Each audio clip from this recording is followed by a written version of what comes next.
Hi, this is Jack Narvel with Tentpeg TV.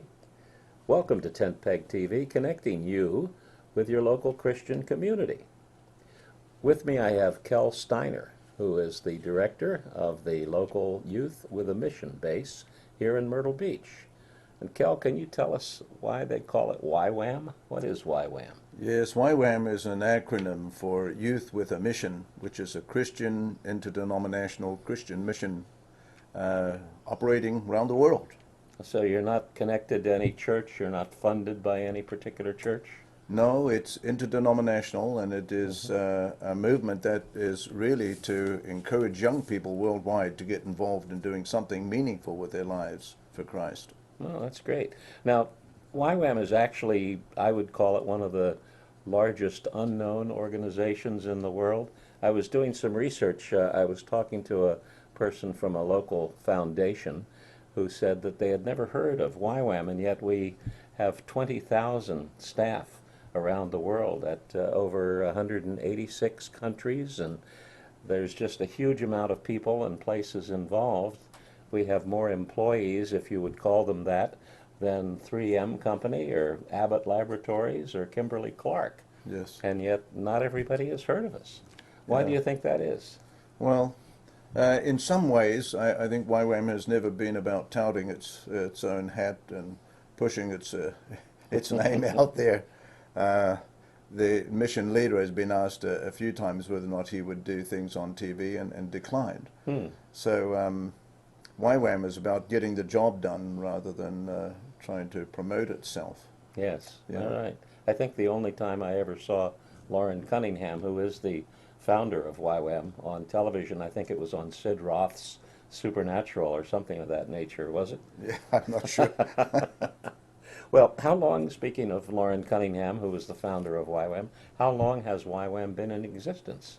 Yeah, Lauren had a vision of waves breaking in on the shore and then advancing right across the land, and those waves became waves of young people. This was in 1960, and out of that grew this wonderful mission that has captured the minds and the attention and the hearts of young people worldwide, that God can use them. Yeah. So instead of people who are Americans going to places in Africa where they don't speak the language, do you actually train up people who are from those countries to go back into their own countries and Yes. train up people? Yeah, absolutely. Well, YWAM's work, as you mentioned, is in 186 different nations. And in those 186 nations, we have some 1,200 training locations where we train young men and women for missions. And so we would be training young people from all of those countries to be involved in setting up church planting programs within their own country, being involved in mission activities, mercy type ministries, all kinds of things actually, whatever is going to work best to bring the light into the darkness and reveal to men their hope in Christ. Right. I understand now that YWAM is an organization that doesn't have a denominational focus. It's international in its scope, and nobody draws a salary, not even the president. That's correct. My Yes. goodness. YWAM is a faith mission. So from the top to the most recent Joe Blow who enters in, nobody draws a salary. So it's a faith mission, and God has raised it up that way, and we are happy to be functioning that way. And worse than volunteering, you actually pay to be a part of YWAM? Yes, you have to raise your own support Uh-huh. in order to operate. So yes, that's how we operate. Every individual has to raise his own support. Wow, that's great. Yeah. Well, what is a DTS? I've heard that phrase used around here at the YWAM base. Yes, the DTS is another one of these acronyms. YWAM has a great many of them.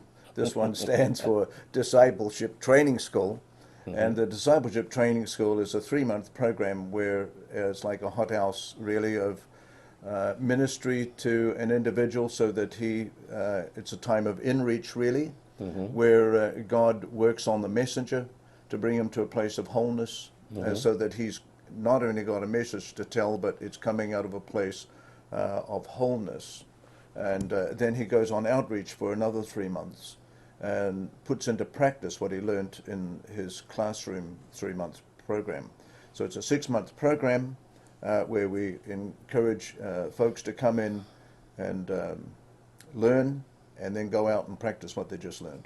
So you might say that during that 12 weeks of in-house training, they would hopefully get rid of issues like anger problems and father wounds and Surely. bitterness, that Yes. sort of thing. Yeah, the program starts off teaching people how to hear the voice of God to start with, and then it moves on and starts dealing with all manner of issues that hold people back from being able to be an effective witness for Christ. Wonderful. Things like unforgiveness, and pride issues, and Yes. issues with relationships with parents, and all manner of things that young people come in with. We say like a backpack full of garbage. Yes. And they don't feel like they've necessarily come in with that garbage, but life has a habit of many twists and turns, and people tend to many times bring that stuff with them on in their journey Yes. instead of leaving it at the foot of the cross. So this is to help young people become whole people. Yes, that's Yeah. wonderful. Yeah. All right, so they're actually communicating God and Christ to other people in other cultures in such a way that it's not tainted with their own issues that they may have had at the beginning of their training. Yeah, that's well said, Jack. Thank you. That is actually exactly what we want. Great. We want them to be able to reflect Jesus and Yes. his message. Yes. And not out of a flavor that would put people off. Yeah, that's great. Yeah. But now, speaking of the outreach part, our local team just came back from an outreach mission to, was it Central America, Ecuador, Panama? Yes, Colombia. Yes, and what was the result of their outreach spending, was it 8 to 10 weeks there?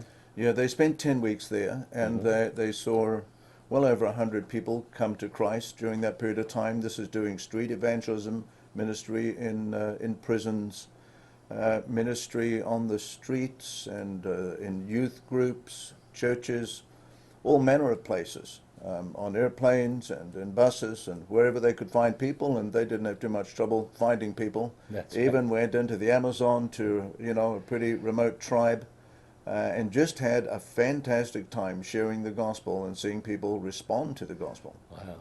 I understand that they experienced a 50-hour bus ride between Colombia and Ecuador. That's right. A lot of time to witness to people. They're still talking about that. Well, I understand that you personally have been a part of some miraculous events. You started a base in the Philippines some years ago, and then reinstituted a base that was kind of going downhill and almost in bankruptcy in Sweden. Can you tell us Yes. a little bit about that? Yes, well, we pioneered Ywam's work back in the 70s, and that really grew into quite a remarkable revival, which began to put Ywam on the map in that part of the world, and grew into a significant mission force of some 250 staff very quickly. Wow. We also pioneered our work out in the Micronesian islands. That's some 2,000 islands in the North Pacific region, where the gospel had not gone to some of those islands. So that was fun doing that, actually, and seeing God raise up a wonderful staff who took that on. And then out to Sweden, where we were raising up the mission, as you said, which was in difficulties at that time, to minister into Eastern Europe and elsewhere. So we've enjoyed watching God do these things. Yes. And bringing people across our paths who work with us, and so these have all been significant team efforts, and I think God's interested in teams rather than he is in Yes. individuals. Yes. So speaking of Micronesia, I understand that there is a YWAM ships outreach at the moment as we speak that's taking medical teams into these Marshall Islands and some of the other smaller outreach islands of the Micronesia. Yes. Yeah, part of YWAM is made up of three fronts, actually. We have the training arm, which also has a university attached to it. So young people today coming to do courses with Youth with a Mission, after they've done their entry course, which is the Discipleship Training School, they can go on and do various other second-level schools and work towards a bachelor's degree and on towards a master's degree. Master's degree, yeah. Yeah, so they can do that while they are working as a missionary, actually. So, for example, if they were somewhere and found that the children all had third-degree malnutrition or some such problem, and they don't have medical experience, they don't know how to deal with this, we might suggest they come back and do a school of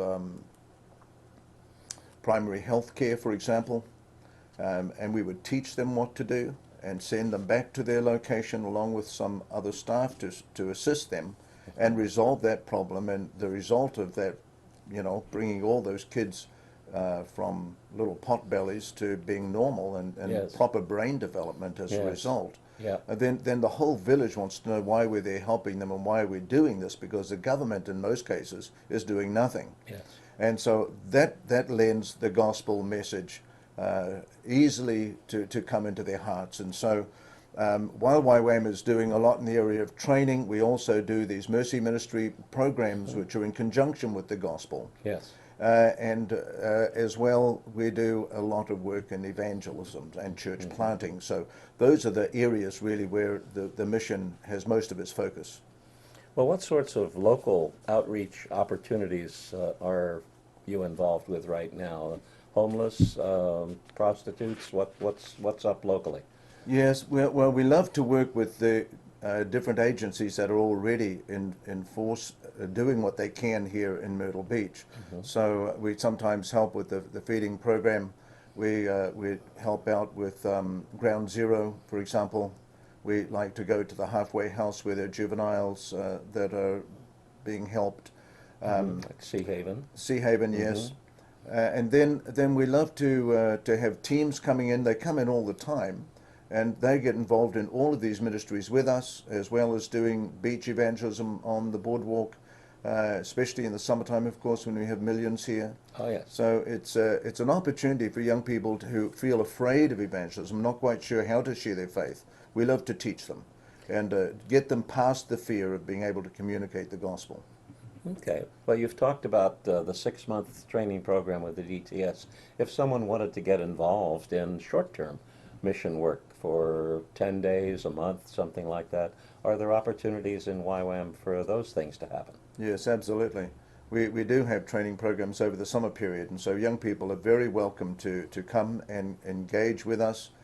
We do, for a 10-day outreach locally, for example, we'd have 3 or 4 days of training so that we can help them understand how to communicate the gospel without being creating an affront to people. And that's usually the fear that people have. They've been taken the wrong way, or people getting angry with them, or rejecting them. All these many things that keep people from sharing the gospel. We want to help them get past those issues. So we're not on the street corner with a megaphone? No, we're not doing that. But they may learn skits and they may learn puppets. They may learn a number of things, you know, which are also crowd gathering techniques to bring people together, so that when the gospel is shared, they share in the blessing of people coming to Christ because they've committed themselves to being part of that team. Wow, that's great. Yeah. Well, I understand that there are some books that have been written about YWAM. Can you give us a clue about a few of those, perhaps, that people might find at a Christian bookstore? Yeah, probably the best known book is the one that was written about YWAM's development as a mission as we've come into being, and all the miracles involved in YWAM's journey, which is called Is That Really You, God? And this was written by the founder, Lauren Cunningham. He's written a number of other books as well. Making Jesus Lord, for example, is a great book that deals with a number of the principles that YWAM embrace and that make us a mission and the things that we believe in. So although we don't have theology as such that you would have with a denomination, for example, being interdenominational, we're focused our attention on Jesus and the principles that he taught. Okay, great. Yeah. Well, now you have a book coming out shortly, I believe. Could you tell the audience something about your book? Yes, I have a book called Adventures in Saying Yes to God. This is about to be released almost by the end of this week, we hope. So it's a story that is a journey of one YWAMer through his life in a mission, Some great adventures in there. One of which is a story in the Philippines where we had the thrill of getting to a tribe that was totally unreached, had never seen civilization before, Western civilization. And what it took to bring that tribe out of that darkness and into a relationship with Jesus. It's an exciting story. I think if you get a hold of the book, you'll enjoy that. Also gives a lot of tips about how to get involved in missions if this is a heart that you have, or your youth group would like to get involved more in doing summer outreaches, etc. There's addresses and things in the book that will help you to be able to continue your journey with the Lord. And on the bottom of the screen, there should be some information about contacting Ywam here locally, that we have our website and we have phone numbers and that sort of thing. So you can reach us if you have more questions or you want to become involved. Kel, is there anything else that you'd like to say in closing to the audience? Make your life count.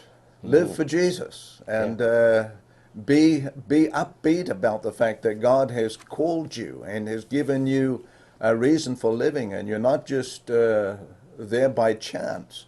God didn't make chances. He made people for a purpose, and He's got a blueprint for you. If you understand what that is, then you're on the most exciting journey that you can ever have.